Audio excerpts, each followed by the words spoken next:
عن ابی ہریرہ رضی اللہ عنہ قال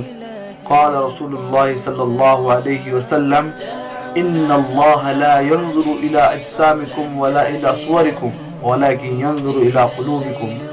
صحیح مسلم 2564 حدیث نمبر. اللہ کے رسول صلی اللہ علیہ وسلم کا ارشاد گرامی ہے کہ اللہ تبارک و تعالی تمہارے جسموں اور تمہاری صورتوں کو نہیں دیکھتا بلکہ وہ تمہارے دلوں کو دیکھتا ہے. اس لیے ہم میں سے ہر شخص کو چاہیے کہ وہ جب بھی کوئی کام کرے تو وہ اپنے دل کو ٹٹول کر دیکھے کہ کیا میں اللہ کے لیے کر رہا ہوں. اگر وہ کام ہر کام اگر وہ اللہ تعالیٰ کے لیے کر رہا ہے عبادت اور اسی طرح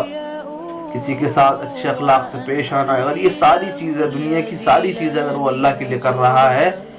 تو وہ اللہ تبارک و تعالی ضرور بالضرور اس کے دل کو دیکھ کر اس کی نیت کے مطابق اس کو ضرور اجر دیں گے انشاءاللہ تبارک و تعالی.